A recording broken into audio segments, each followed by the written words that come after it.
with no QSSs, no cleanses, and no Mikhails, because if Rock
easily.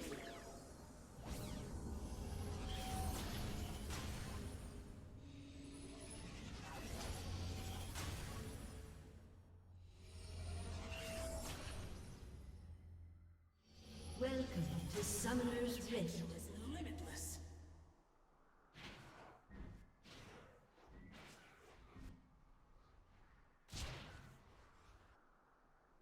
See absolute control. 30 seconds until minions spawn. And they said I lacked balance. Ha!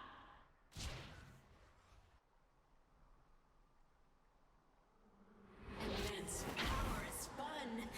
You should try it sometime.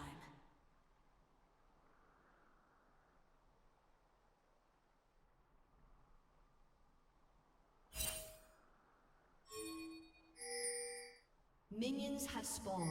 A whole world to toy with.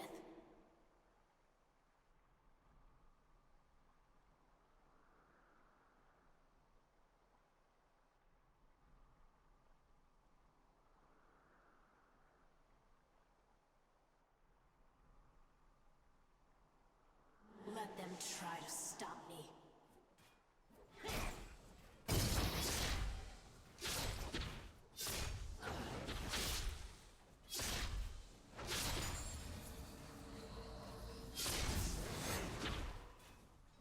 This power is mine to command.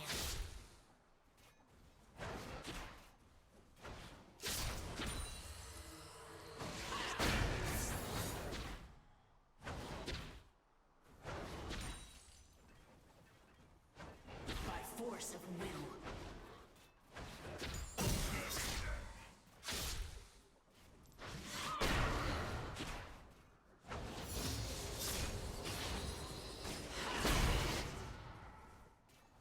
People fear what they cannot understand.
blood.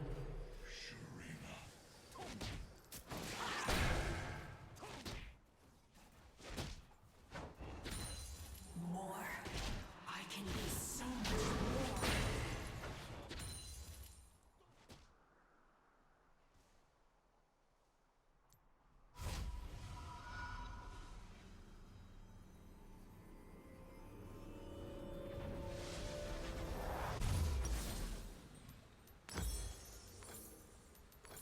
By force of will.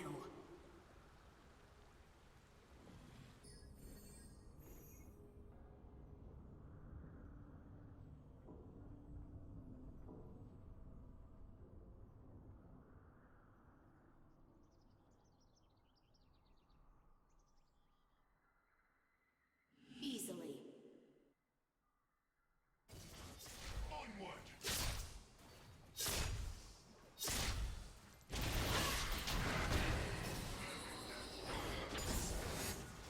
Jealous fools.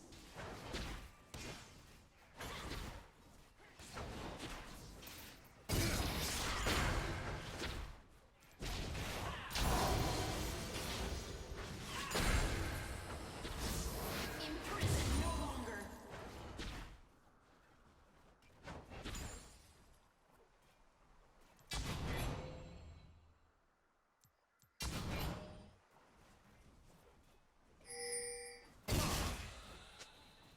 Let them try to stop it.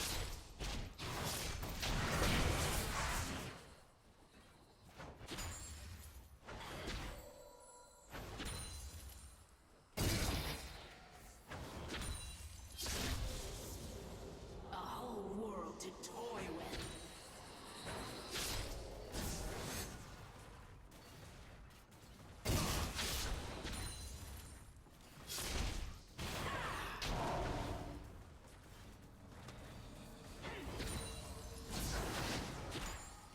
Run, playthings.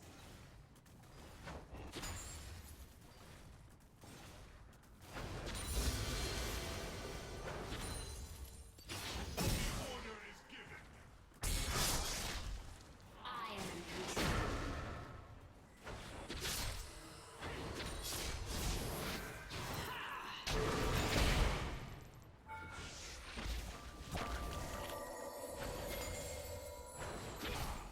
People fear An when they enemy cannot has been slain.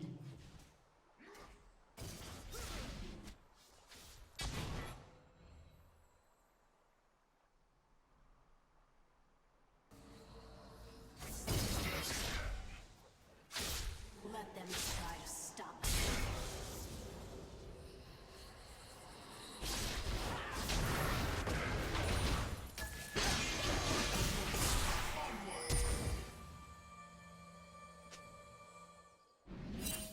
More. I can be so much more.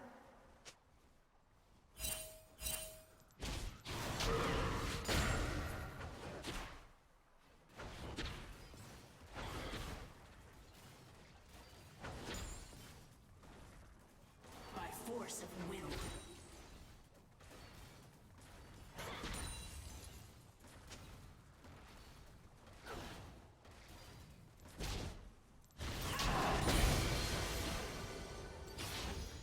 Easily.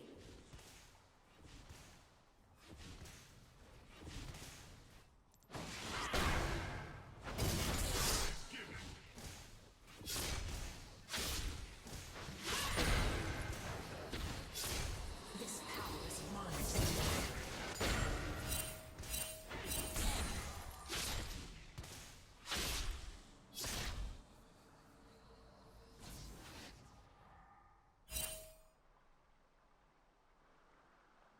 My potential is limitless.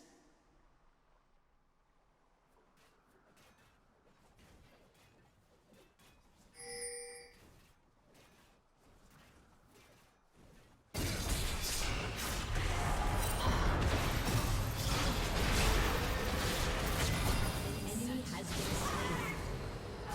You have been slain.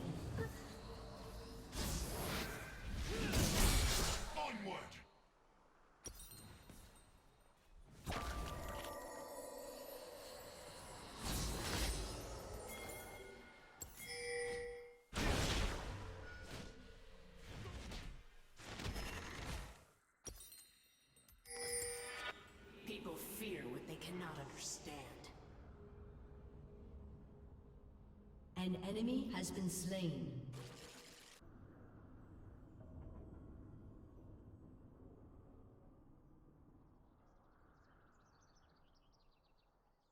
A whole world to toy with. An enemy has been slain.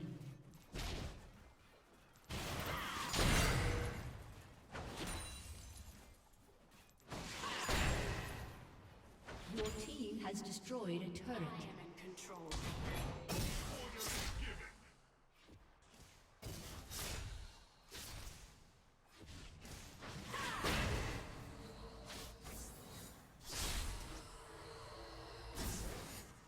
More.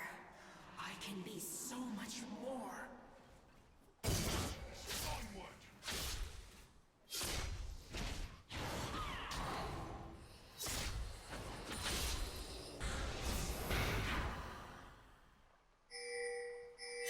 A whole world to toy with.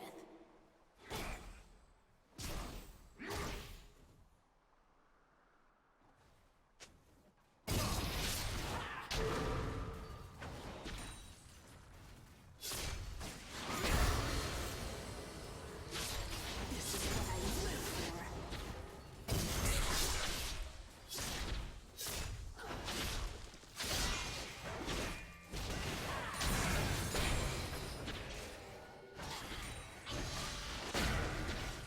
I will not be restrained. Ally has been slain.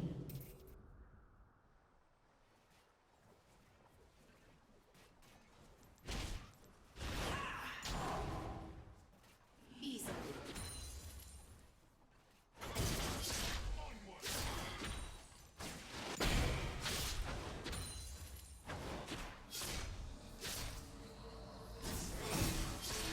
People fear what they cannot understand.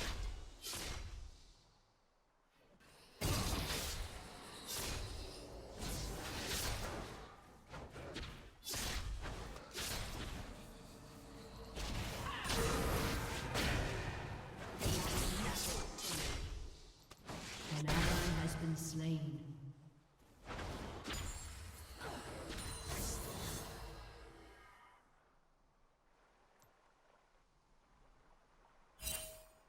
This power is mine to command.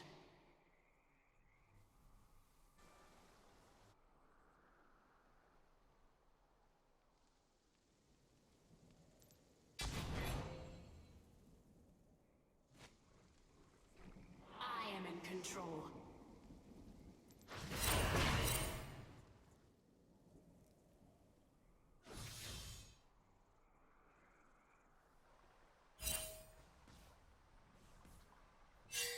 By force of will. An ally has been slain.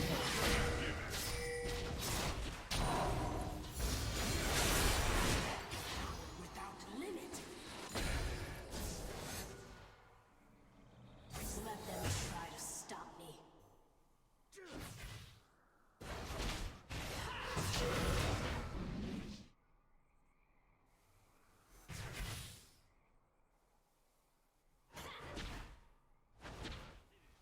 My potential is limitless.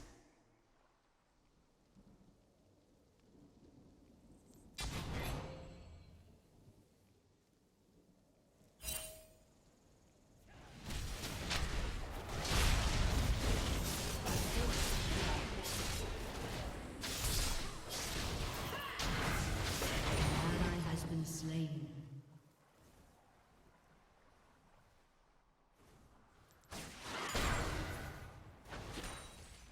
Easily.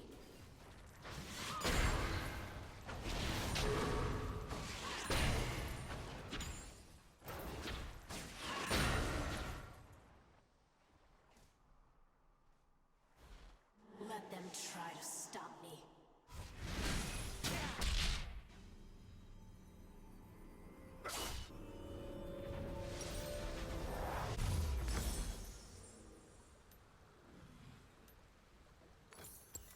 More. I can be so much more.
Your team has destroyed a turret.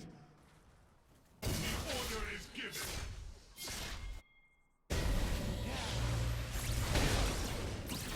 An ally has been slain. Let them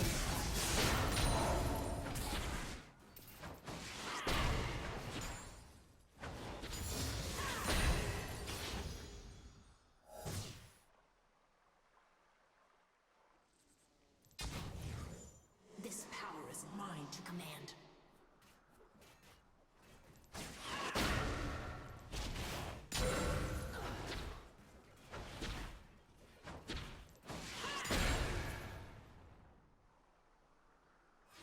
I will not be restrained.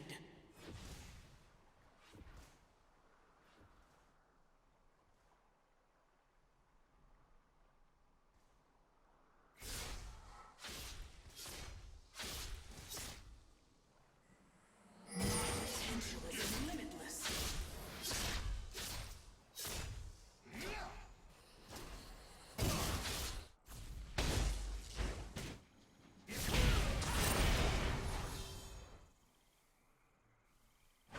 Run, playthings.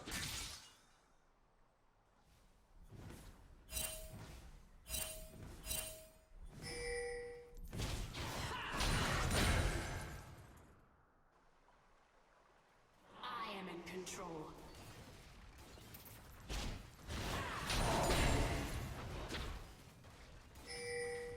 Your team has destroyed a turret. An enemy has been slain. More. I can be so much more. Shut down.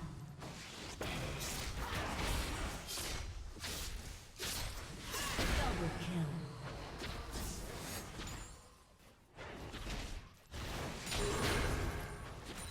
People fear me, cannot understand.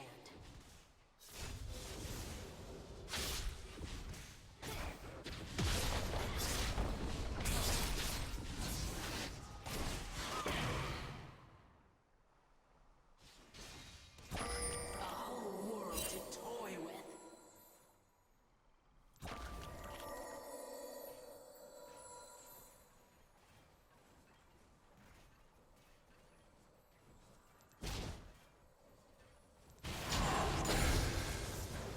By force of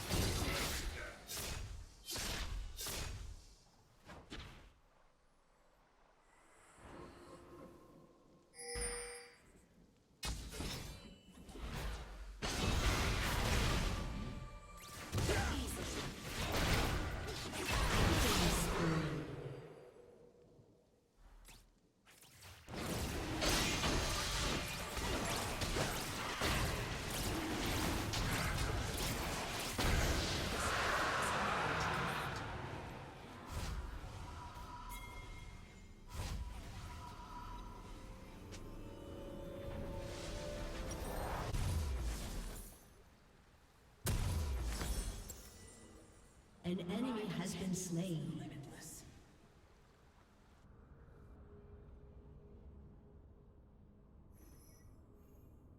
Your team has destroyed a turret.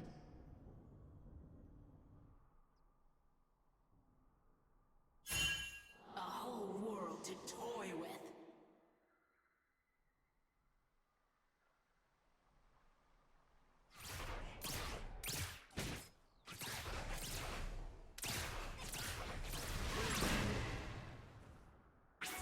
People fear what they cannot understand. They're idiots.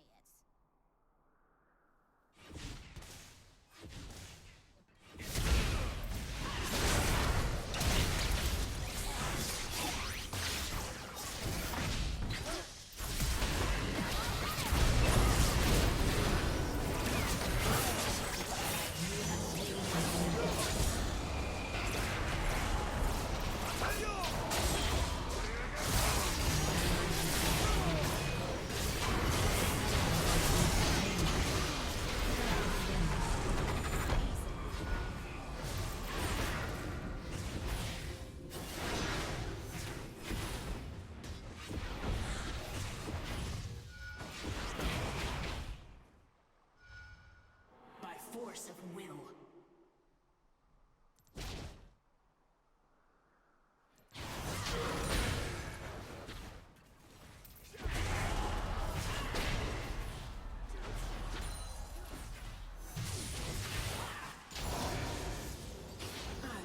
team has destroyed a turret.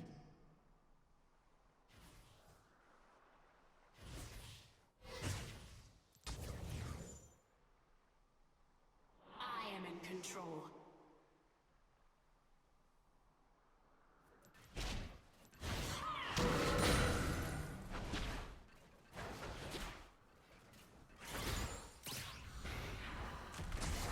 By force of will.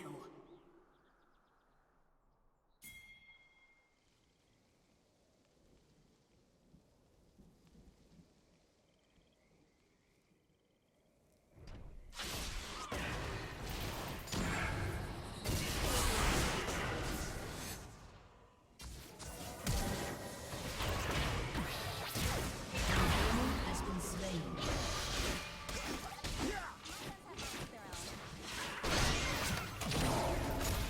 Whole world to toy with.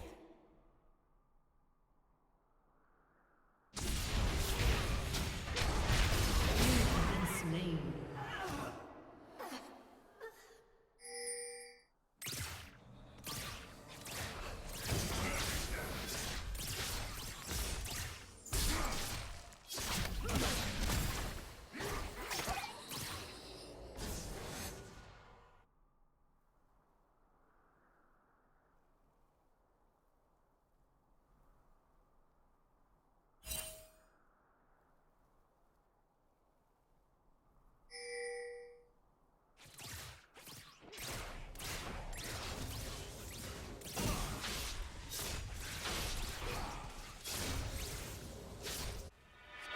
This power is mine to command.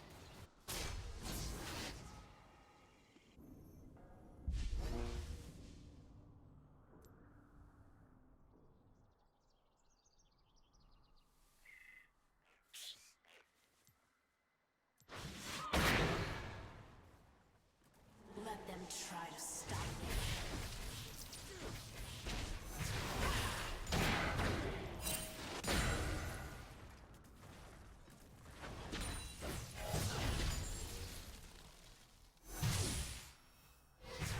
My potential is limitless.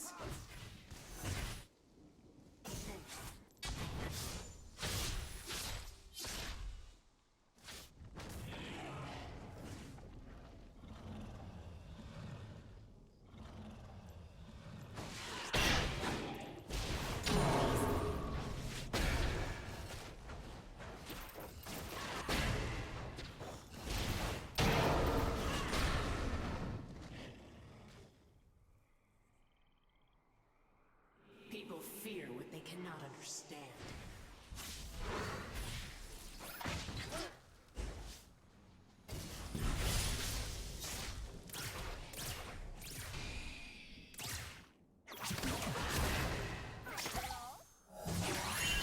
I can be so much more.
potential is limitless.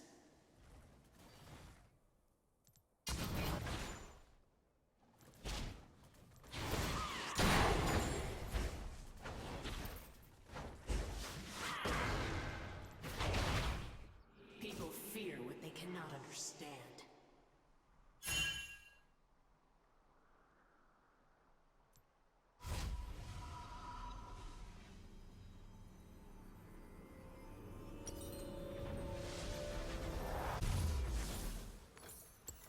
Force of will.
Your team has destroyed an inhibitor.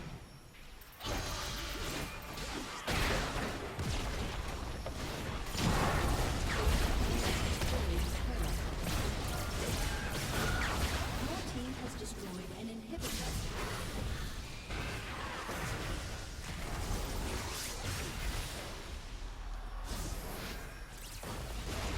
The whole world destroyed.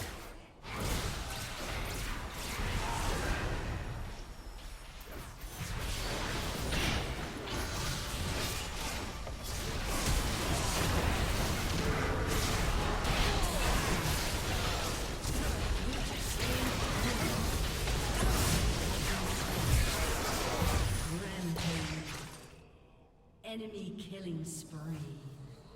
Double kill. Shut down. Triple kill.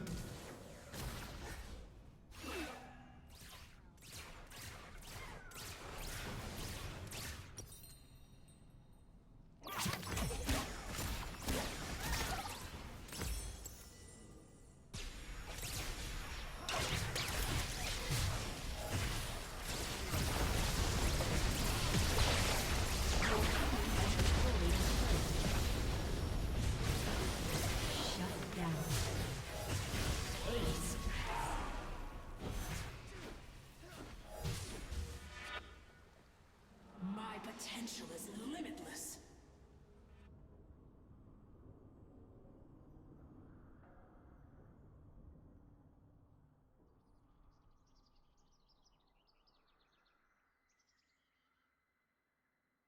Easily.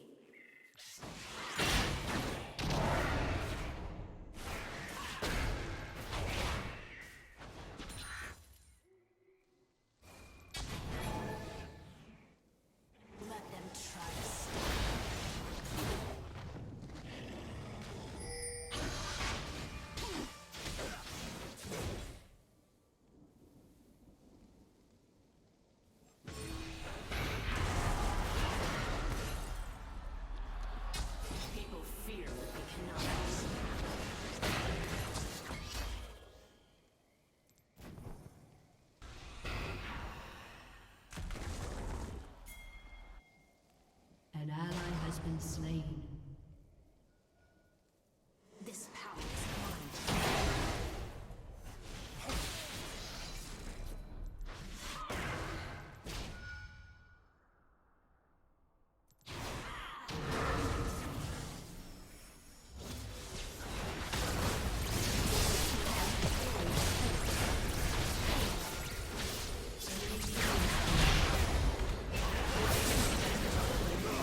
You have been slain.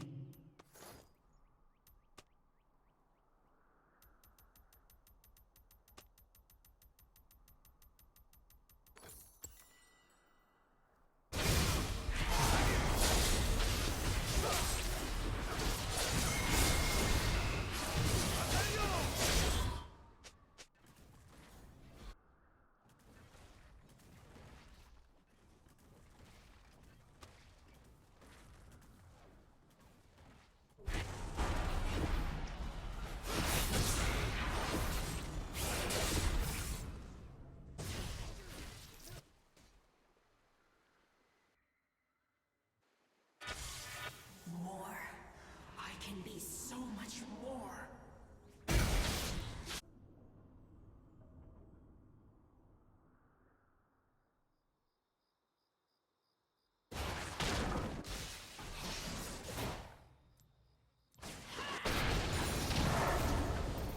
This Has destroyed a turret.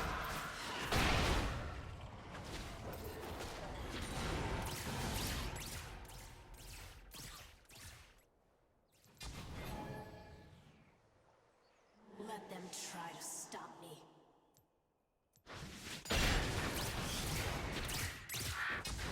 The enemy's inhibitor is respawning soon.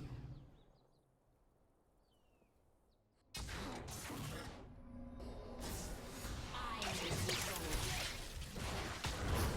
The enemy's inhibitor is respawning.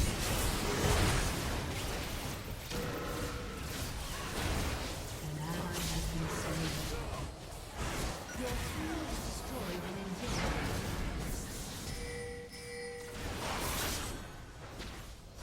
An ally has been slain. Victory!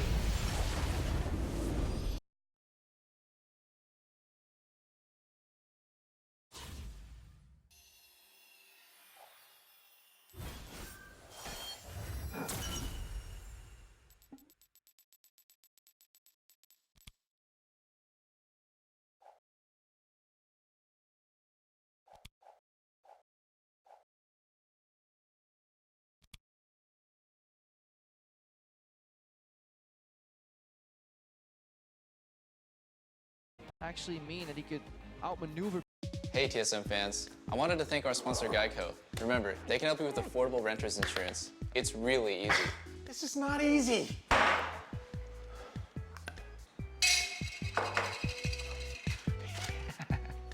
He has really had a heck of a series. And it's not the first time that Bangi has low-key carried SK Telecom T1 to a playoff win. Spring 2015, they had a semifinal against CJ Entis, back when Tom was the replacement for Bangi. And SKT goes down 0-2 in the series. Bangi comes back in, reverse sweeps, and they go on to win the split, 3-0ing Tigers at the very end of it all. Here we have the same situation. Bangi plays game one. They say, that's nice, thanks for your time. Blank is in though, and Blank loses 2 straight. And they say, you're right, Summoner's Rift, Mr. Jungle, Mr. Bangi, we're sorry for doubting you. Bangi's back in. He's individually 2-0 against Rock's Tigers here in this set, and looking to make it a personal clean sweep, bringing SKT into the finals in this final game of the series. Yeah, just such a series, the one we've been waiting for. And I agree with you on that Bengi point. For every superhero, they do in a sense need a sidekick, right? If Faker is Batman, Bengi is definitely Robin. No one will put Robin on their top 20 superheroes in the world, but Batman definitely needs him. And that's been Faker and Bengi's relationship, winning 2 world championships together, the only players to ever do so. And they're on the way to a third. Half of all of the world championships would have gone to SKT if they can finish through on this series and on the next one in Los Angeles next weekend. It comes down to this game. Smeb gets the Jace that was banned in the 4 games leading in. We know he's had a great series, and now he gets a dominant lane. Jace Poppy can turn either way, but I feel like you want to be the Jace in this one. You want to be Smeb here. Yeah, let's track the jungle stars. There's no information on either side. There's a double leash here. Obviously, As Jet mentioned in the last game, there is fake leashing potential. So until these junglers get spotted, but right now both teams are under the assumption that the enemy jungler started on top side somewhere. Yeah, and so many of these games have started with an insane focus on the bottom lane because of the crazy MF picks and the jungle pathing's always going towards them. But here we have the Jace finally making it through the pick and ban phase. Smeb, hailed as the best player in the world coming into the tournament, has been a little bit inconsistent in his play, but Rock still have a chance to win. And now he's on a champion who almost needs to crush lane to be effective. Smeb needs to shine here. But you look, he's already playing so far forward here, just denying CS here. Yes, Duke gets the experience. In most Poppy matchups, Poppy has gone down into Jace about 30 CS early on. Then once the items start rolling in, that 30 CS disadvantage stays relatively static, but the pressure is almost always on Jace's side.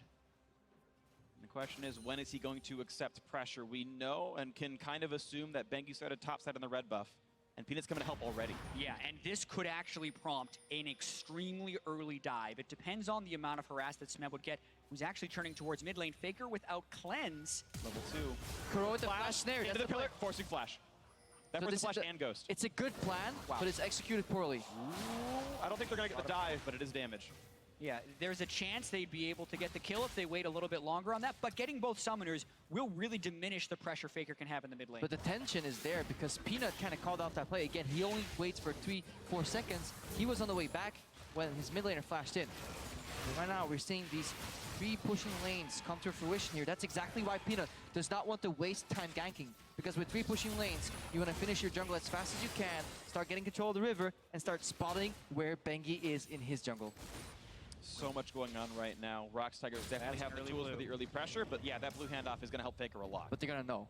Yep. They're going to know that Bengi started red buff. His Skrugs are still up here. Bengi's going to technically be behind in camp still if Peanut decides to outpace here.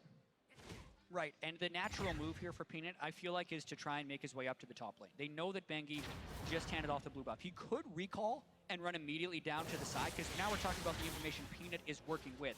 So if he does want to gank the top lane, he has to go relatively quick. Ooh, He sneaks in. Sneaks by. We don't know where he is right now. Neither does Bengi. Bengi's going to know the Scuttlecrab has just been taken down. Now he has to get really scared, and he But also does he has to guess tell wrong? Duke to worry out a little bit. Oh, there he The is. flash, there it is. It's Peanut. A lot of damage down, 300 HP on Bengi. They repel the chase. Couple more attacks, the flash. One more Q will get him. And Peanut solo kills for first blood. He reads the game. The blue buff handoff again cost SKT too much. It already happens in the series. When Faker walks back into lane with blue buff, it is not worth the information cost against a team so good as the Rocks Tigers. And how clutch Peanut with that move. Also burning 2 summoner spells from Faker and the flash, but Gorilla, bubble! Re-engage. Look at the damage output on towards him. 100 health left from the Zyra Prey. Weaving in a couple of auto attacks, getting a decent chunk down on towards Wolf and Bang, but look at what they can do with this Nami. Another volley comes Teleport. through. But it's Smeb on, no, it's actually Kuro on the chase. He's got no flash, but he's gonna land slow into a whole bunch of CC, and it forces Bang to flash out. Oh my goodness, the early pressure by Rocks is already mounting on SKT. SKT cannot lose these lanes too Yeah, and badly. Bengi just wants to slow down Kuro. He doesn't care that he's spotted here, but he just wants to give this a major hit to Kuro's economy because not only is playing against a blue buff Faker, he left lane, losing some experience here. This in turn frees up Faker, unspotted. They're looking to react here because both Prey and Gorilla are so low. Yeah. They were looking to burn chip damage or just simply die to bot He lane. scouts the red buff. They're very low level, but it works would big. be a 4v2, so they're... Bengi, Peanut and it's there finally again! Peanut there again to push the Lee Sin out, but be careful because Bengi wants a bit more. Won't chomp for any extra. Every move you make, every step you take, Peanut is watching you in your jungle if you're Bengi. The mental blow this must be. 2 times does he attempt to make a play. Twice in that brush is a nasty spider link. And there was one other time in this tournament where the Rocks Tigers were 1 game away from elimination. It was Rocks Tigers against CLG in the group stage. Peanut played Elise in that game, got an early kill, and rushed Sorcerer's Shoes. Then he went on to get 10 kills in that game. He's looking to do that again. He has been in the right place. He's going a build to try and carry, and now it's all about whether or not he can carry Rocks to the finals. The early Sorcerer's Shoes. It's all about how much damage he can do to other champions. That's the test for him. He is out of mana right now. He's kind of stuck in spider form farming. What he can do next. Just like we've seen the past few games, Rocks, first they use the information where Bengi is. They extrapolated it from Faker's blue buff, and they play around it. In all this time, Smeb has continuously been pushing the top lane without any repercussions because he knew exactly where Bengi was at every single moment here. And that's the power of the Rocks early game.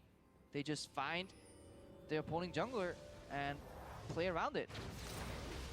Interesting, Smeb actually allows Duke to recall. I believe he had the ability to stop it and said, no, I'd rather you go back to the base. I want to shove this in and get my own quick recall. Yeah, Smeb also wants to get items of his own. There is the beginning of some armor for Duke, but he's not quite there yet. So I'd expect about another 10 CS advantage to creep up from Smeb, and then you hope it's equalizing, unless Peanut's able to dive that lane somehow and really snowball it in Smeb's favor. It's a little late right now. Obviously, Poppy W can stop her release Q. Although I think it still applies to damage. It's still just too risky to dive a Poppy at this point. It's better to just have Smeb push, peel him off, and have him threaten this mid lane turret. In their past games, though, Peanut would go towards top lane Smeb here, but he's actually changing up his pattern, moving into lane gang bot. He is playing against the Hawkshot champion in Ashe, though, so this is extremely risky. High cost, high reward. Exactly. Peanut has been so committed to ganking bottom lane, and Rocks Tigers of the team have this setup. They have 2 pink wards in this bottom side. That's the lack of vision. There we go. They get him again. Another stun into the root, into all the damage, and yes, they pick him off. Prey gets Wolf. 2-0 Rocks Tigers. And I said 2 pink wards. It's actually 3 pink wards to set up the bottom game, making sure nothing can see him on the approach up a second from a hawk, except for a hawk shot. And while it is a great play from Peanut, we have to question Bang and Wolf here when the opposing team comes back to lane with 2 pink wards. You spotted them, you know this far before. Why would they invest so heavily in vision? You should be afraid of this brush here, but again, Peanut walks in, waits 2 seconds, gets a cocoon. This guy is so efficient. Yeah. You definitely do have to criticize Wolf for walking past his minion waves. The only way he dies is if the cocoon hits him, and he actually had the minions there, which could block. Peanut's feeling good. This guy ganks. This guy knows how to play League of Legends. Oh man, looking to get a little bit more. HP in the red buff, grabs it down. Not too big of a problem right now. Peanut level 6. And I just love how chill they are on stage. They lose the second or the 4th game. They couldn't knock that SKT out of the tournament. They walk off stage, they're all smiling. They're joking around. They know it's still possible. These guys have such great teamwork.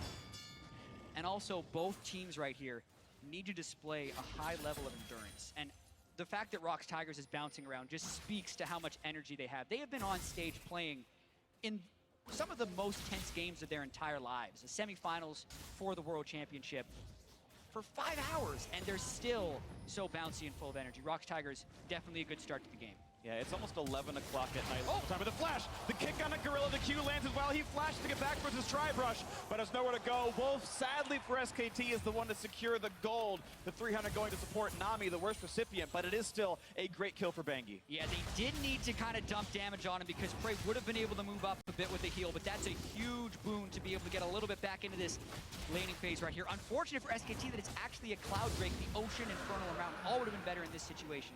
Yeah, but they've lost also 2 of their pink wards here, so major hit right there to the vision. Look at Bengi. Just scoots in through. Challenging Gorilla as he sets for the vision. Totally unexpected. And instant decision making as well. Kicks him, throws the Q immediately, makes it so Gorilla can't dodge it. Then he delays on the follow through from his Q because he was trying to get the most execute damage possible on that play. Yeah, it was such a surprise that Gorilla wasn't ready to flash. The fact that Bengi, instead of walking over for a potential kick, he just simply went for the flash kick. So many players are so used to Lucian walking up for kick flash that they didn't expect that the old variant is still entirely viable play. Well, Bengi's been around a while. He knows all the old school. Or maybe he's just getting old. Well, results don't lie, though. So far, Bengi has done pretty well for himself. Yes, been caught out once or twice by Peanut, but that was more excellent play by the Rocks Tigers junglers than objective mistakes from Bengi himself. So far, pretty good for him. And as expected, 30 CS deficit here, even over 30 from Smeb. Pushes up, gets a ward, gets rid of the pink ward. He just wants to keep pushing. There's no dive attempts anymore. The earliest you can dive a Poppy is like level 3, 4, but after that, you probably shouldn't attempt it anymore. Yeah, especially. The one thing that does help is that Peanut's a more magic damage dealer right now, so the Chain Vest doesn't really help against Elise, but yeah, the difficulty is still there. Poppy ejects one, focuses the other, hides in her turret. Steadfast presence as well, cancels Jay's leap forward, a little bit of damage. Elise Q is annoying to cast. So let's look at the bottom side of the map here. That's where the action was focused. And Prey, or Bangwater, has Arrow online.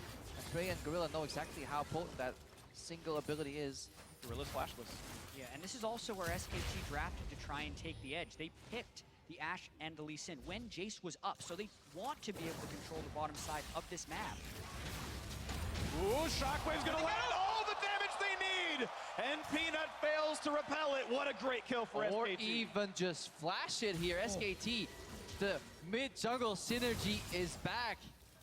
They have been developing it for years, but as you say, Peanut, maybe with fatigue, maybe so much confidence, thinking that he'd be able to just walk out of that, gets caught in the CC chain, and there goes the jungle control. It's in the side of SKT. And it's something I was... Oh, this is just so huge. Oh, yeah. This turret. This is this turret falling rapidly, taking the focus fire. A cannon wave is there. Prey wants to wave clear. Faker says, don't you dare, I'll tank for the minions. Gorilla blocks the arrow. Sure, everyone's playing it right, but at the end of the day, when it's all played properly, it's SKT who gets the first turret of the game and a gold lead. And that's the Orianna pick into the Karma. It scales better, and eventually, if you give it 2 blue buffs, it will also roll much better. Lost Chapter plus blue buff, so hard to deal with, even if you're Karma, which means Faker and Bengi are in the jungle first. And to go for this play, really hard to spot, honestly. Well played by Faker. He was on the very edge of the shockwave. He didn't flash because I don't think he thought it would hit him. Now he invades. But there's teammates around. Duke also teleporting to come down to the bottom lane at the same time here. Because Eb was already in there looking for a play. And it's a 2-man knockback by Duke, still rooted up by Prey. Can a bit more happen? Yomu's means the flash comes out of Duke. We're going to have to see the setup to that play again because I believe he teleported in to save Faker, and this is where the game is kind of descending into chaos. And Peanut, in the recipient of this chaos, taking plenty of damage. Get away with this for now. 700 gold lead SK Telecom T1 plus the Cloud Drake defending mid lane. But SKT playing macro again. They take tier 1 tower bump. They swap their 80 carry to the top lane. They need a hold here, though. That's a wave clear shockwave partly from Faker, but it's not enough. Yeah, the minion wave still coming from the back. This is an extension of such a long play. They get a lot of damage on the mid lane turret. And Tidal Wave means 2 turret shots on Prey, who's now too low to fight easily. Spiderlings could tank for a while, but SKT is buying time here. They're trading turret for turret. Mid lane turret is pivotal, though, in the defense. SKT is holding up. The better macro play wins here. Oh, and this is fascinating. Bang sees him with the hawk shot. Shock Blast lands. It's flash and heal. And he has the ulti as well. And for a series that is mostly played around Rox Tigers getting control of the side lanes and having Faker win in the mid lane, it's so fitting in the 5th game how SKT nearly take both side lane turrets while their mid lane turret is the one that is low. It has been such a close game, and Bengi caught by Peanut. And it's Bengi trying to get away. He's only in range for one more shot, and he's gonna go! Kuro, actually! Beautifully executed. Rox Tigers do find their way in. Now they handed over the red buff to Prey 2 with the final shot right there. Just before the turrets fall, everybody gets in time to defend them, respectively mid and top lane here. It is ironic that the mid lane turret is to fall, but it's also because it's Faker leveraging advantage from his mid lane into the other lanes, especially what SKT need. He was spending so much time in the bottom lane here. Slowing down a teleport, he gets out. Yeah, lands, Duke could have canceled. Yeah, Duke definitely should have canceled that one. Faker was in trouble, but he had already ghosted to being mostly in safety, and that burns both of Duke's summoner spells. He can't maintain pressure in the bottom lane, and then that also makes the rotation a little bit easier for Rox because they know that Duke can't threaten or help hold that mid lane, so game stays very close. All right, the next real objective on the map is this tier 1 tower in the top lane for SKT. Most other turrets are defendable, there's no rotations possible, so it's River Vision and top tier 1 where the fight will be most centered around. And interesting how they've actually had Kuro down in the bottom lane.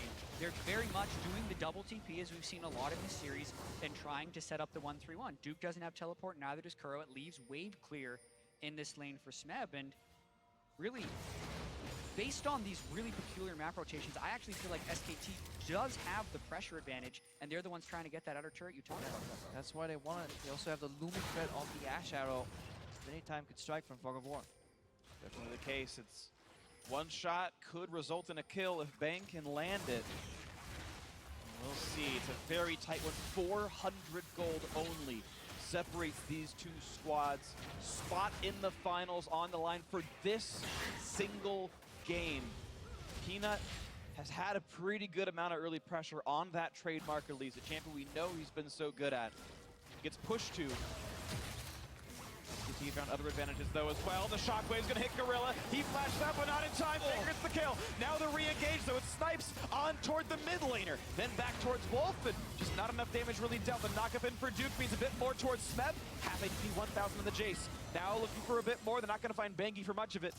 Rox Tigers 4v5. But the fatigue is definitely kicking in here for Rox Tigers. This is multiple shockwaves that should have been flashed. And Faker is on point right now with Orion. You have to give him the credit of these shockwaves being right on the edge. And yes, they've been on stage for 5 hours. They have missed a few of the flashes. But if Faker wants to take back that title, this is when he has to do it. Gotta do it now in this game. Rooting to Faker the damage, but wow, Peanut gets shut right out still. The turret does go through to Rock's Tigers. That's an advantage still for the blue side, putting that gold right back to equal. 26-3 to 26-5, and a reset. These are the tense game 5s you're hoping for. We're 200 gold difference, 1 turret to 1, 3 kills to 3, 17 minutes into the game. It's hard to tell, but it feels like Roxy's a little bit playing on a timer because their mid laner just becomes so obsolete later in the game. Kuro is already behind the CS. Gorilla lands the root. He's gonna go for the knockout following on to Duke. That's gonna force the flash out, but how much more can he do? Ulti is down, so there's no disengage tools easily for Duke, but he's too durable. It is so hard to kill the Poppy as Jace once he's gotten these items. This is why you get an early CS lead on Jace, but then Poppy neutralizes. Sunfire Cave, Ninja Tabi, plus the bonus armored magic resist Poppy just gets from her kit. Insane. It's going to be Cloud Drake going down SKT. Double Cloud Drakes here. It's going to be a trade basically for pressure on the top side. Rox trying to push that one down. There's no one really defending, just the Poppy. Maybe this gets turned in, but SKT still under pressure more. 4 members near the mid lane, but not really sticking through for the pressure. I can't help but laugh at the Drake spawns in this game. We had triple Infernal, triple Ocean, triple Mountain. And we're now going to have triple triple Cloud. Cloud in the 5th game. SKT probably not too happy with that one, though. No, not at all. But the thing is, they're going to be so fast, right? And that actually does matter, Crepo, as much as we like to criticize Cloud Drake. It's not as good as the other ones, but it's not without its advantages, guys. So in my sample size of 1 each, the only Drake that lost was triple Infernal. All right, double Mountain 1, triple Ocean 1. Triple Cloud win could mean SKT goes through to prove once and for all Infernal is the worst, Drake and Cloud's the best. Definitely the worst. Bang facing right now. He's coming from Fog of War, so this means momentum for SKT. They have more bases on average of their champions. They're looking for No Q on top. flash. They wanted to. He's in range for a play. Q's gonna land onto Smeb. The kick flash, the knockback's not in time. Here comes the rest of it. A nice tackle for Duke. The tidal wave, the bubble, all the damage they could need. Kuro's trying to help. And can they get Bangy? Yes, it's a 1-for-1. Now the re-engage of Duke. Deadly Flourish misses, but Curtain Call could land. Slow on the Wolf. Faker comes to help, and he forces the flash out of prey. And it's now the re-engage. Look at the damage Bang can deal. Kuro in danger. Another slow comes out of Kuro. 1-for-1. And this is SKT kind of pulling the trigger too early. They had Ashe coming from base with item advantage. They didn't need to kill Smeb. Just get him away from the minion wave and look for the objectives. That was what Rox was doing so well. When they were playing the Ashe, they always tied in the kills to the objectives. SKT tunneled too much on the Smeb kill. Did not expect Cure to teleport. And that's the big thing. The AP Karma in the mid lane has insane shields. Bengi executes this gank quite well, getting the kickback as Smeb is using the disengage. But with the Karma teleporting in, it's just a Nami, a Lee Sin, and a Poppy. They really don't have that much burst. They end up coming in for the trade kills, and the Ashe Arrow flies wide.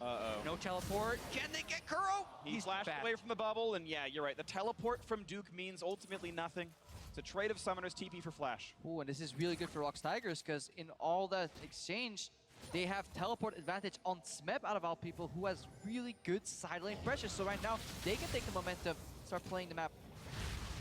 Yeah, and in a game this close, every little bit of gold counts. And when you can fell turrets as a Jace, that's huge. He already has the push on the bottom side.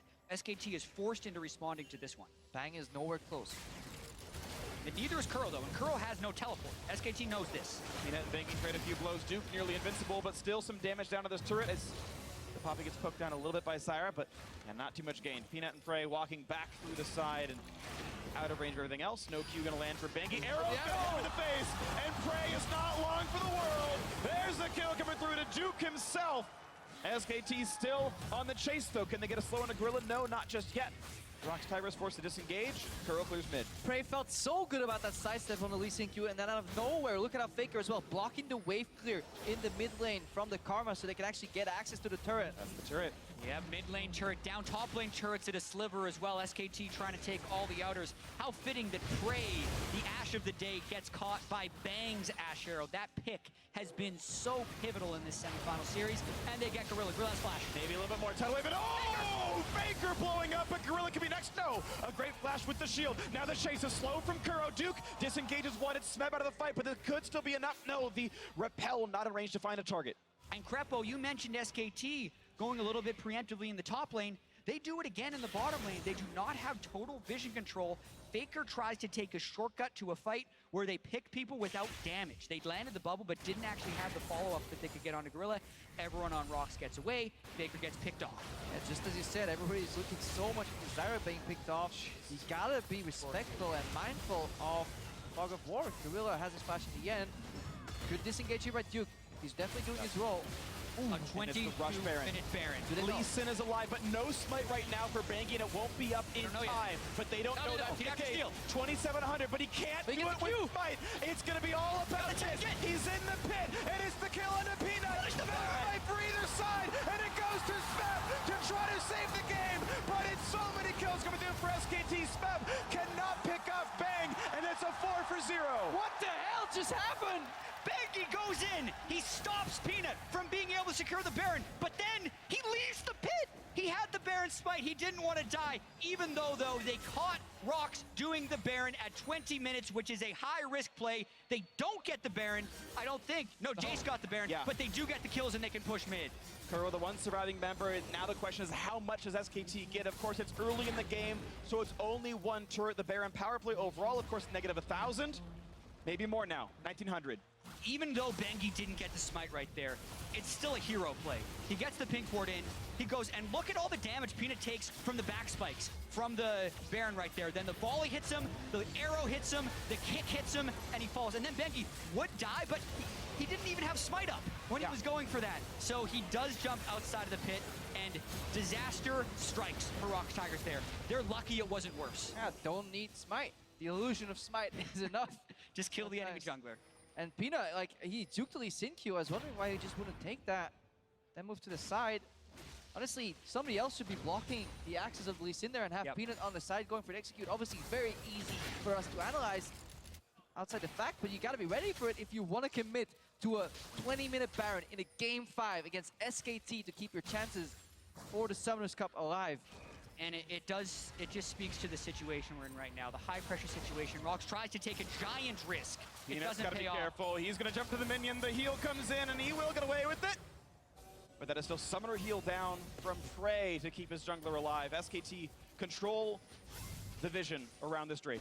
Yeah, and third Cloud Drake is just gonna make them even so much faster. Also means they can't get a fourth Cloud Drake. They're guaranteed to get a better one next. Say better. Oh, it's Smeb getting caught up with this one, though. Jumping over to the minions, trying to get away from Bang. Thankfully not slowed by the volley, and he is going to get his life out of this one. But the Q's going to land. The tackle, the knockup, they want Kuro. The kickback out of Prey. That's already one. Will it get two?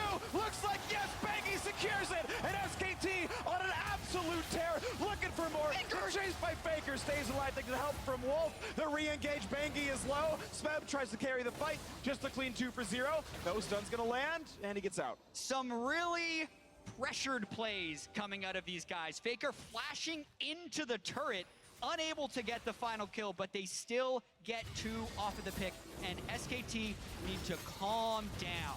They have a huge gold lead, they have the experience, they have the track record, and they are in a position to go to the finals if they play this They out. just forced a negative 3,200 Baron power play on the enemy team. They shouldn't be this erratic, but they're buying into, honestly, the hype of this series right now. They find Smep early. Look at the way Duke and Banky magically connect here. Oh my.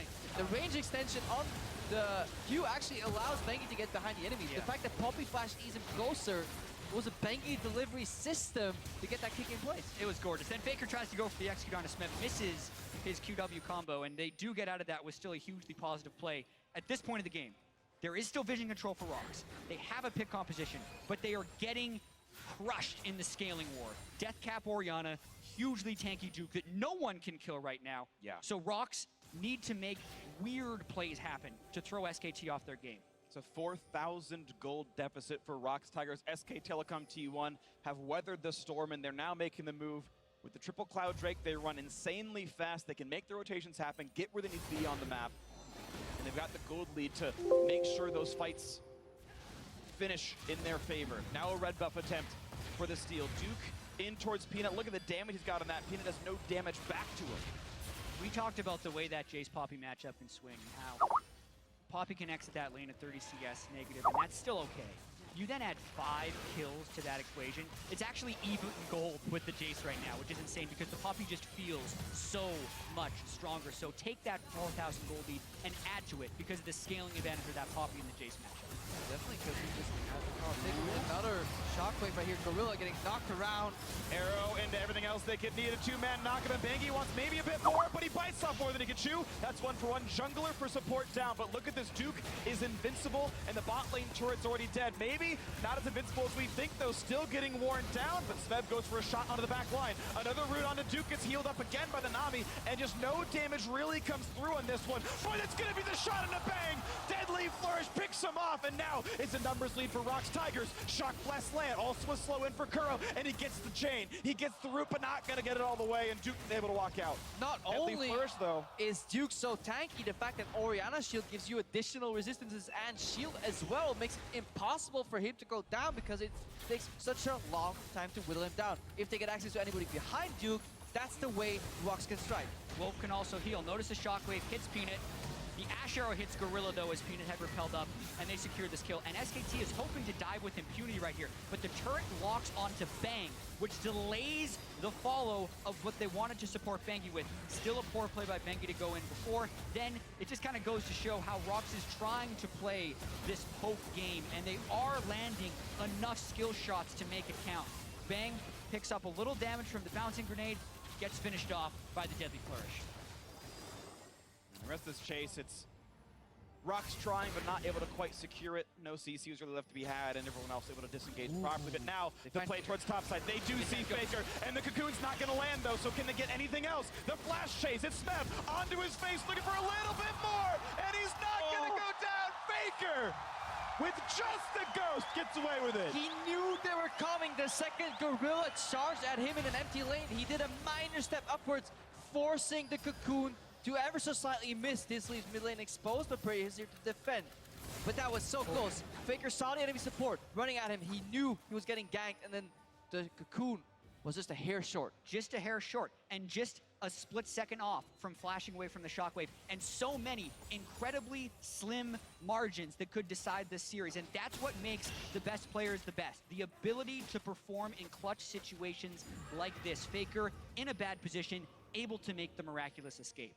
And now the margin remains at 5,000 gold, and it's SKT taking control over Baron. It spawns right now, and it's the red team. It's SK Telecom T1, defending world champions who hold the cards, who can make the play to secure this game. And for SKT, it's all about calming down and finding the standard fight.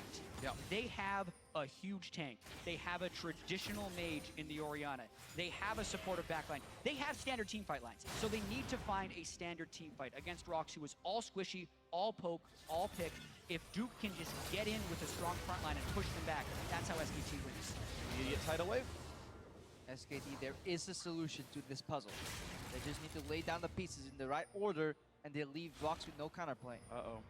Now Duke flanking, he can return to bot lane. He's just checking for vision. He's just securing his own push down to the bot lane, 1-4. First, you get the mid lane control. That's what Bang is doing right now. Look at how far he's contesting here because there's no pickoff. Gotta be careful. Right step. Ooh, yeah, Bang getting away with that one. Not going to get rooted up either, but the funny thing is, Baron. Yeah, the risk there. If Bang misses the sidestep, he's dead. You don't know. But Peanut doesn't know. He doesn't want to face it because he sees 3 members in the mid lane. This is so created by SKT. The guts it requires to call this Nasher. Faker's half health, half mana. If they chase them down, they'd get the kill. They need to get the Baron and get out of there. that's going to be secured. Now is there going to be a fight on the backside? It's a Baron buff and a 6,000 gold lead for SK Telecom T1, and it's not going to be any kind of fight at all. The Rocks Tigers step into that abyss thinking that the Baron at worst was at 7,000 health. They walk in and 2 seconds later it drops, and that's when they know they got played. Faker and Bangi, the dynamic duo, Batman and Robin, they return and they take down the Nasher. They just sneak it, while Bang is just playing so far up, relying on his individual prowess to sidestep Deadly Flourish. Faker and Bangi, the best duo queue of all time. They're just the difference between Rox's Baron Sneak and SKT's Baron Sneak. Peanut couldn't quite make it there in time. Lands zoned out. Cocoon on a Bangi. That's clutch, and a quick shot on a Wolf as well. Means a half health Nami. Rocks Tigers able to slink away, but they've got to now withstand an SK Telecom T1 Baron. And even to add insult to injury, what I think is the best one they could have gotten, a Mouth Drake now, so they can knock down turrets even better next time around. And honestly, Duke right now. Coming into the series, the liability of SKT. Almost every single game, if not all, Duke has had side lane pressure over Smeb, whether it's due to picks or play. But now later in the game, this Poppy is still showing up. He's definitely doing his role so well. And Duke is a spectacular player. If you criticize him, it's been in times his inability to play with the rest of SKT, but even throughout the LCK regular season, he was the best top lane laner. He's had his hiccups throughout Worlds, like getting solo killed by Looper, but he has held his own and then sub against Smeb in this series. He's been absolutely a clutch part of this Game 5 win. 5-0-3 on the Poppy, definitely a great scoreline. The split push pressure is great with the Baron buff he's got. Bang, though. A lot of damage, has to pop QSS to get away. Yeah, SKT going for the Divide and Conquer, really fighting against Rock, splitting them up, just making those individual leads count more. Faker again, this time it's in time.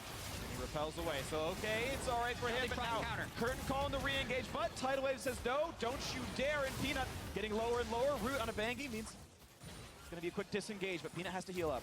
Yeah, and SKT's just buying time right now. Duke never joined that fight. He's just getting these outer turrets down. He's trying to accrue a larger gold lead for SKT so they can just build up as this game progresses. We keep talking about the Jace and the Karma that are going to be outscaled by the Poppy and the Orianna, and SKT know that as well. They can't get picked off. SKT is not on the clock. They just need to disengage here. Look, preemptive flash from Wolf. And there is no longer that tool that drags Rocks into the game. The Ash Arrow was taken away by SKT.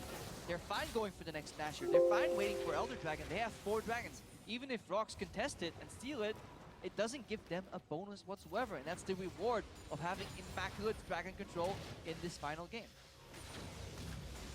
Definitely look good for them. So now we're gonna have it reset shortly. 30 seconds left for most of them having Baron. Faker will have another 30 afterwards. He can make one more empowered minion wave ride into the turrets of Rock's Tigers. It'll be the reset. It'll be the 8,000 gold lead recall. SKT to buy their last few items. Guardian Angel onto Duke. But even though Lord Dominik is in now for Smeb, he's got as much armor pen as he can realistically buy now at this point in the game. He still is going to have a terrible time trying to shred through this Poppy. Prey himself also just not a great tank killer. Even if he's got armor pen too, it's Gorilla who needs to finish a Leandri's Torment, and he bought Quicksilver Sash. Exactly, and the builds that Jason, Jhin are going for are the mid-game power spiking builds, and the mid-game is being completely delayed. They land the arrow onto Gorilla, but he does have the Mikhails. Yeah, QSS is out. He's going to be all right with that one. Oh, QSS, rather. Yeah. No, it's fine. I get those backwards too, don't worry. And now it's the push forward. SKT wearing the Baron buff of Faker. Time's out just now, though. So I'm going to poke off the minions. But Duke again in the side lane, always lurking, always pushing, just adding some pressure, making sure that SKT do not have to bunch up. Because if you play on split lanes, you always have an opportunity to do something. Whether it's peel off for vision, send somebody back to base, keep the map somewhat open at least. SKT on the verge of punching their ticket to the finals if they win one more team fight, awaiting the winner of tomorrow's match, Samsung Galaxy versus the European LCS H2K. And no! That is Prey. Burning both summoners for just the Shockwave of Faker, though. That is a positive trade for SKT. Yep. And this is the cycle that SKT is playing. They have a lot of cooldown reduction on Faker. He uses the Shockwave. If Rox doesn't flash it, they're dead. They lose the inhibitor. If they do flash it, it means the next time they can still cycle it because of the low cooldown. It does, though, mean that SKT need to pull away a little bit because Rox would want to attack while the Shockwave is down. 25 seconds, though, and it's back up. Next minion wave that shows up basically is one with Shockwave, and now everyone on Rox has to be afraid of that again. And Faker can put that Shockwave down every 48 seconds. Contrast that to a flash. He could get every single flashing cooldown in succession by the time the first one is up again. But we also talk about fatigue and pressure. Faker randomly Zhonya'd after he walked back in lane, so Style it. definitely... You gotta style your way to the finals. He wants the gold medal in the game. He wants the gold medal in the tournament. Let's turn himself gold just to make sure. Or just reflecting the level of that play by popping a Zhonya'd out of combat. Who knows? Either way. The biggest thing is he should sell that potion for a pink ward. He sells it for a needlessly large rock. Worth I'll take it. Yeah. Pink Yeah. ward or 60 AP, which would you prefer? Only a 48 sec. I would definitely, if you're Faker, you want to one-shot someone in this Yeah. game. And he only has a 48-second cooldown. on his command shockwave, so that's why he's so free with it. That's a minion wave and a half, essentially, when he's able to use it. Elder Drake up in 1 minute, same with Baron. The vision control is so critical right now. And I wonder if we can get creative objectives. At first, it's Bangy just getting away, gets the safeguard in time. The root doesn't matter. A fight over the red buff, and Bang is there saying, hey, I am scary. He is afraid of me. Peanut gonna go for it. Kuro getting caught out, getting for the damage. They can't quite get him just yet. Kuro staying alive, and it's Rox trying to run away. The engage continuing though. Peanut getting lower and lower, running for dear life. Here's the curtain call. But Rox Tigers do not deal damage to these tanky champions. It doesn't matter. This is so huge, though. We've seen people flashing Faker's Shockwave. 3 flashes down now for the Rox Tigers with Elder Drake and Baron about to respawn. Yeah, 2 objectives up, and by the time Rox Tigers arrive to contest either, once they figure out where SKT is going, Faker Shockwave is up again already. It's available, and SKT have all the tools they need. The vision is theirs. Oh, they're going pretty aggressive. Blind, turning it back in, looking for the play. This is the fight that could punch it into the finals. Pray for Bang, and Bang wins it. Shock blast is not enough. Bangy on the chase, not gonna get it though. Smeb knocks him back, but it is 5v4. No AD carry for Rox Tigers. SKT do not want to wait for Rox to face Sec. Instead, they take the fight to them. Faker, the threat of his ultimate, isolates Prey to the front line, leaving him exposed, and that's a dead AD carry, and that should be a free Baron, if not a free Baron and Elder. And Faker even takes the Wolves, so Peanut can't get the Wolf Spirit Scout when they're trying to save this. They're just burning down that Baron, and Rox can't even check. Not even a chance to let Rox Tigers back into the game. SKT playing their brand of League of Legends, no openings. They send Duke to the top lane, have him prepare that wave. Right now, SKT fixing mid lane first. They're likely gonna move into the Elder area. They don't even need to start it. They can bait Rox in, have Duke pressure with the Baron buff in the top lane, and then wait for a mistake. Remember, they have Ash Arrow and Orianna ulti as zoning tools. And they have ward control in Rox's jungle, so if Rox comes to defend, they would teleport behind them. That is something Rox wants no part of, but now it means they have to deal with a quadruple elemental Drake Elder Dragon, which is an immense amount of true damage every single time SKT land damage. And about an hour and a half, 2 hours ago, Peanut walked off that stage saying, one more game. So right now, he's looking up at 13,000 gold deficit, a Baron buff, and a 4 Dragon Elder. And it's full items for everyone who matters here on SKT. Duke is fully tanky, Faker's got all the damage, and Bang has got all the damage. Slots for pink wards left in the jungle, and the support here, basically. Rox Tigers up against a mountain. It's actually the perfect storm of itemization for SKT. They hit max items on all their carries while still having warding positions on their supportive positions, as they have Baron with Elder Drake. This is the push to get SKT into the finals if they execute properly. And at this point, you figure it's almost a formality with how good SK Telecom T1 are. Solution is clear. They just need to dodge the poke here, get it on their tanks. The wave clear is still very good for the Rox Tigers. So I need to keep it split. 1-4, if not 1-3-1. That's what I want to do here. Duke is honestly the guy that's going to make the difference. Karma alone cannot deal with these creeps. Look at Duke trying to block it as well. Massive minion wave goes in, which means there's also pressure in the mid lane. And he's going to rotate back up to that mid lane. Bang, full health, has a shield as well. And now the attacks towards the mid lane inhibitor turret. Not going to mean anything. Gorilla has to get away from the tidal wave, and the turret's down. Duke in the front line doesn't even take damage at this point. Taking it all up. Bang is fine. Smeb on the side, looking for Bang and getting a bit of damage, but he's got Guardian Angel anyway. And Peanut, look at him. He's going down. One hit would have get him. He gets away just barely. Shock blast with the back line. Bang is okay, though. He's got healing. And just the threat of Duke combined with that Orianna ball is enough to send Rox backwards. Baker gets low, though, actually. He might have to heal away from this one. No Ocean Drakes means that damage sticks. It's the inhibitor and the retreat. Teleport in from Smeb. Elder Drake is now This gone. is important. He can't land another Faker. Maybe a re-engage, though. Does Rox have another option? They do not, and they have to back away. And that was the final bullet in the chamber, I feel, for the Tigers. If that hits, they can clean up, because nobody expected the Shock Blast to come out of that way. And now their teleport is down. They've lost their mid lane inhibitor. SKT will probably have to wait for the next push. And SKT do know how to be patient right there. Yeah. They got the inhibitor down. They suffer no casualties. They continue to fly around the map with these max item builds. And they're just going to regain control and go for the next inhibitor. Yeah, and you see how safe they play, too. Their split kind of collapses every single time. They push in with Duke. He joins the fray. Right now, they have a pushing mid lane. They essentially have a 6th member playing the map here. In addition to that gold and item lead and scaling lead they have, still 30 seconds remain on that Baron buff after the initial time goes down. Both solo laners show down to Duke, which means SKT can get quite aggressive on this turret. Again, the tidal wave comes through, only 3 shots in for Prey, and Bang has to be a bit careful. Does have summoners up. Nice dodge the cocoon. And there's Mikhail and Wolf. Look how Wolf is just posturing behind. He doesn't care if his AD carry gets hit. Save him at any time. Shock blast hits 2 though. Bangi and Wolf losing some health here. Duke's here again. He peels off. He doesn't want to keep split pushing. He's just doing flank pressure. If he moves in, Kuro and Prey have to be so careful. Poke continues. Bang gets hit with a shock blade. Lands, but look at this now. Down to just the inhibitor itself. A knockback. They might catch out Gorilla. Not going to have it just yet, but Prey caught out and shut down by Bangi. 5v4, and SKT could have another win on this one. Shock. Not gonna land just yet. They're still but going the in. Engage, the stun against the wall. Peanut could go down to Bangi, getting the kill again as they move on to the Nexus turrets, and it's all that she wrote for this one. SK Telecom T1 backs against the wall. Bangi himself 3-0 against Rocks Tigers in the series, and SKT punched their ticket to their 3rd World Final.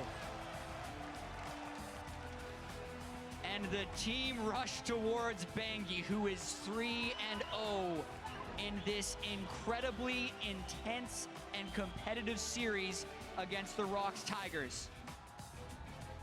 And for the Rocks Tigers, you can't help but feel their pain. They were 1 game away from taking SKT out of the World Championship, but they just couldn't finish it. And they had so many of the pieces to... The Jace comes through, the champion that SKT were so afraid of playing against. Smeb, the best player in the world coming into the tournament, certainly the best top laner, gets his most favorite champion now in this one. Peanut had that sick early jungle play, getting the solo kill, getting first blood onto Bangi. It's SKT's teamwork, turning it around in the end. But the Tigers went down fighting, and they delivered a fantastic series here. No matter who came out of this Game 5, is a main contender for the Summoners Cup next week. Yeah, this was a final to many. Even if in actuality it was a semifinal, the entire Madison Square Garden crowd giving a standing ovation to these two teams who played their hearts out for 5 straight hours. And unfortunately, only one team can advance. And you can't stress enough just how impressive it is that these guys are smiling, comforting each other after this loss. This is a brutal loss for the Tiger. The time to focus on the victors as well here. SKT bowing to the crowd. And so many people before this tournament were speaking to SKT's jungle as what was going to be their undoing. And it almost was. Blank had some poor games. And again, the crowd chanting Peanut's name. He played his heart out. And played his heart out. And I like that the Rocks Tigers, they stayed true to their style. They kept trying. SKT eventually figured it out, but it was so close. A couple of clutch plays in either direction, a flash here and there, an ultimate sticking, a skill shot being dodged could have been the difference in who we sent to the finals. Yeah, and you look at the draft that they had in that last game, 2 to 3 pushing lanes, and at least for Peanut. I mean, how much have we talked about pushing lanes being a catalyst for crushing people in the early game? They got that draft. SKT just went back to what they're comfortable with. They said, we were going to absorb and outplay and hope that you falter under the pressure. And a few shockwaves weren't flashed away from. SKT kept dodging ganks by just slivers of millimeters of skill shot range. And that's why they're going to the final. I mean, honestly, an incredible series. You could break down probably 600 individual moments over the course of these 5 hours of games. That, oh, if this thing went differently, if that flash was there, if that repel was there, if that ward hop was there, so many things could have changed. I mean, the one I'm going to point out is the fact that on the attempted Baron sneak, literally the fact that SKT had double Cloud Drake got them to the pit in time to fight Rocks Tigers. Literally actually mattered. It was the difference between getting there in time. That was actually true. And to have games where they were so close that the actual dragon buffs you got to matter. Yeah, that's even rare in the first place. This was an incredibly tight series. And if you missed this, tell everyone to watch it. Yeah, and these guys as well, like they have so many quick reactions to the map plays that are going on while perfectly mastering the champions that they are playing themselves. Because if any normal mortal human goes up against these players, they will get smashed so hard in lanes. But when we see these guys plays, it looks so even because they're so aware of how to control the champions, all the while communicating as a unit, making these plays, playing chess with their opponents while micromanaging. It's so impressive. Best series I've ever seen. Absolutely an incredible series. Beautiful League of Legends for both these squads. Amazing competitors on all sides. But for now, we're going to toss down to Shox for a word with SKT's longtime jungler. Thank you very much, Freak. Indeed, standing by with Bengi after a heroic performance to bring it home in Game 5. Applause is in order. Your team was on the brink of elimination and you were subbed back in Game 4. Where did you find the strength? How did you do it? Bring your team back and hold them in the race for the Summoners Cup. 뱅기 선수 정말 탈락의 위기에서 이제 다시 한번 경기에 투입돼서 어떠한 힘으로 어떻게 다시 팀을 경기를 끌어올려서 이렇게 승리를 하게 되었나요?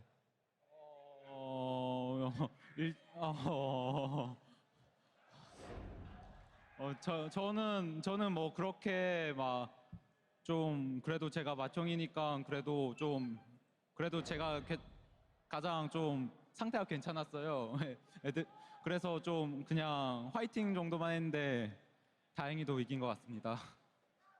As the eldest player on the team, and after Game 3, I was in the best state. All the other players, they're kind of shaky, so I was cheering them up and had some fightings, and I think, through that, we were able to win. Can you tell me about the end of the game when Blank stormed on stage, Coma stormed on stage, everyone stormed on stage, and you guys just seem to be incredibly relieved that you guys closed it out. What was said in those moments? 이제 경기를 승리 직후에 이제 막 그 코치님이 막 뛰어오르고 블랙 선수도 이제 무대 위로 뛰어오르고 같이 이렇게 얼싸안고 기뻐했을 때 이제 그 경기 끝났을 때 어떤 얘기를 서로 오갔는지 말씀해 주세요. 경기 끝났을 때는 잘했다고밖에 한 게 뭐 딱히 없는 것 같아요. 그래도 뭐 제가 저한테 기회를 주신 코치님한테 항상 감사하게 생각하고 있습니다. So after the game was over, all we said is we played well, we did good, and I just want to say thanks to Colm, our coach, for giving me a chance to play once more. One chance to play once more and make it into the final. Now you're heading to Staples Center where you made history with SKT and Faker by your side back in Season 3. What does it mean for you to go back there, get another chance to play, and possibly bring back one more World Championship? 이제 마지막 결승전 무대인 LA 스테이플 센터로 가서 당시에 첫 우승을 거머쥐었던 페이커 선수와 함께 이제 가게 되었는데 이제 다시 한번 소환사컵을 들어올릴 수 있고 이제 우승할 수 있는 기회를 잡은 거에 대해서 소감을 말씀해 주세요. 일단 좀 가장 어려운 상대라고 생각했던 락스를 잡고 결승전을 가니까 아무래도 저희가 우승할 가능성이 한층 더 높아진 것 같아서 일단 기쁘네요. I'm just really glad. I think that by beating the hardest opponent, Rocks, our chance to win the Summers Cup is definitely higher. So it just feels really, really good. Of course it does. Well, thank you very much. Congratulations, Bengi and SKT. Make it to the World Championship final. Dash, take it away. Thank you very much, Shox. We're going to hear from Faker himself in just a moment. But first, let's go ahead and take a look at this final game here. And that man on your screen, Bengi, I mean, 3-0 in the series for himself here. Definitely a huge boon to the team in coming back in that 5th game and really taking it. I mean, this is some anime stuff here with Bengi. He was benched for so long, comes back, and then I can't. I'm done. Actually, I'm actually done here. Kobe's that was done. He amazing. did it. But he proved you right in the end. He came in there like Superman with the bear there kicking out Peanut to almost get that for the Jumping out team. himself as well, but no, Bengi played so well, and I'm so impressed the fact that Bengi actually looked so good on things like Nidalee as well. His Lee Sin performance in the end here was great.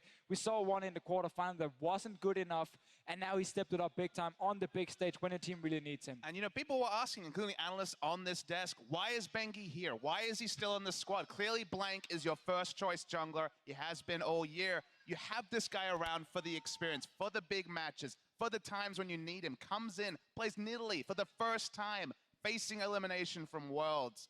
He put it on himself. You know, he was the one that made that draft because otherwise they would have had to hand over the Nidalee. And he did his job well. And ultimately, Rocks Tigers, they went all in on that, you know, poke and pick composition, going with both Karma and the Zyra.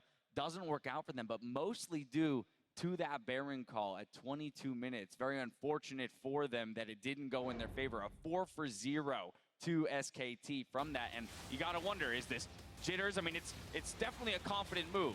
Yeah, I mean, this is where 2 seconds faster and Rocks Tiger gets the Baron and gets out as well. but SKT are able to get there just in time. Bengi goes in, actually kicks out Blank. Obviously, oh, sorry, not Blank, but Peanut, he dies. He kicked Blank Yeah, out he of kicked the series Blank out as too. well. He did that He too, did that but- too, you know? And then he actually jumps out himself. He's like, you're not gonna get it. I'm not gonna get it Well, either. He didn't have But we're gonna smite. kill you. He did have smite, so and it was like he can't auto attack it down. Yeah, he can. Jay still did it. He just autoed it down and killed it. Peanut. Oh, If you were a monster, you could actually summarize the last 4 games of these series in Baron takes. Because 2 against Blank, they DPS down Blank, they take the Baron.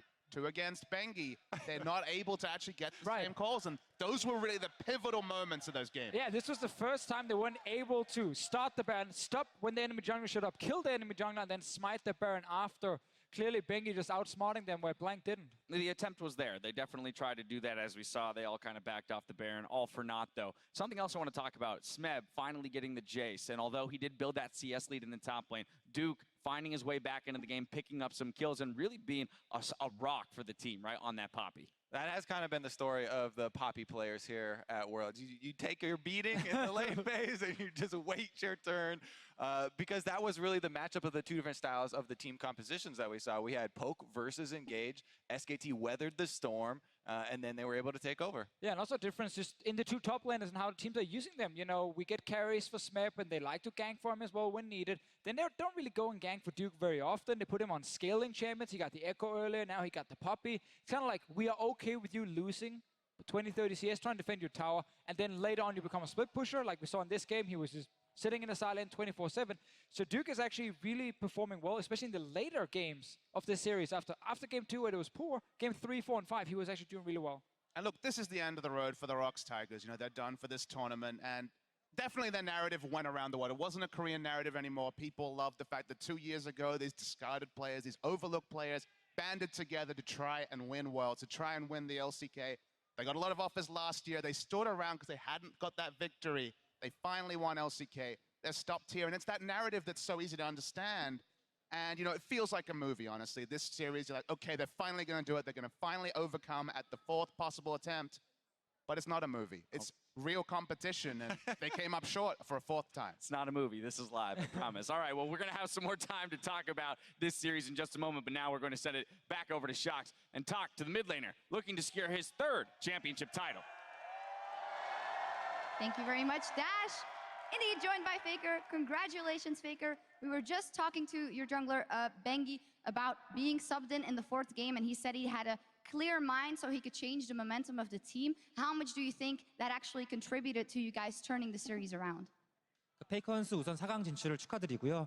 방금 이전 인터뷰에서 이제 팀 동료인 뱅기 선수와 인터뷰했을 때 이제 4경기 들어섰을 때 가장 아무래도 상태가 좋았고 멘탈 좋은 상태에서 팀원들 부추겨서 이길 수 있었다라고 얘기를 했었는데 뱅기 선수가 들어옴으로써 어떠한 원동력을 어떠한 이런 승리의 기운을 가져왔는지 말씀해 주세요.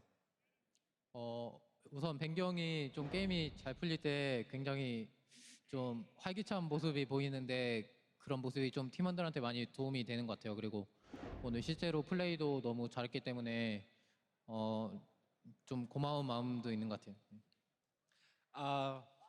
I want to say thanks to Bengi first, and whenever Bengi, like when he plays and if you're having a good game, he plays in a very cheerful mode, and that definitely brightened up the team.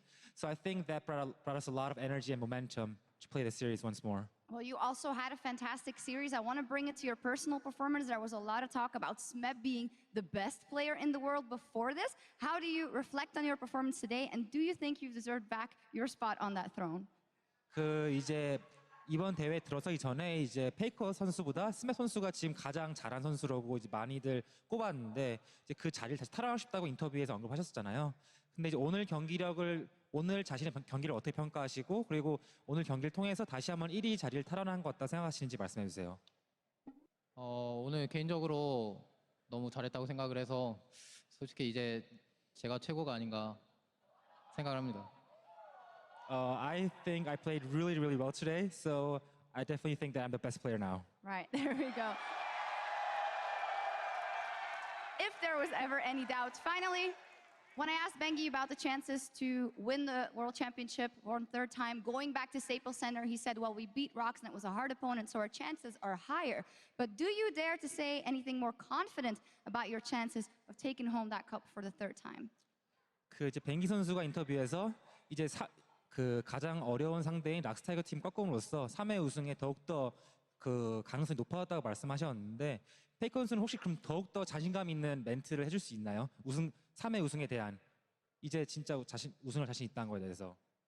오늘 경기에서 솔직히 좀 저는 결승전 같은 느낌도 많이 들었고 또 오늘 지면 거의 모든 거를 다 잃는 그런 느낌일 것 같아서 열심히 했는데 이번에 이겼기 때문에 저희가 좀 다들 자신감에 많이 차 있을 것 같고 또 결승전도 이번 세미파이널처럼 어려운 경기가 될 것 같지만 그래도 한 단계를 넘겨서 좀 다들 기뻐하는 것 같아요.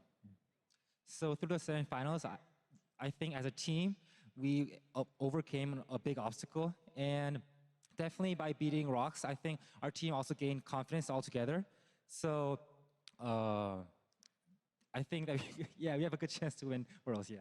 All right, there we go. Well, thank you very much, Faker Kansamida, and thank you, Homan, as well. As always, SKT on road to Staples Center, fighting for that Summoners Cup. Dash, take it away. Thank you again, Shox. Hearing from Faker there, he says he played very well tonight. He thinks he's re-cemented himself as the best player in the world. What are our thoughts on his performance? I mean, some of the gank dodges that he did, the shockwave that he was hitting, there were a lot of highlights. The man can play League of Legends. Gotta give him that I think it's safe to say the man can play League of Legends. He's back as #1 until God Given shows up, and then, then we'll see. All right. Oh, everyone, somebody clip that, hold him to it. All right, but we do have to recognize the carry that, well, needs some recognition here. And it's player of the series. That's going to actually be going to Bengi, because this is the player that came in the clutch. 3-0 in this series. We heard it from Faker himself that his attitude is so important to turning this series around for this team.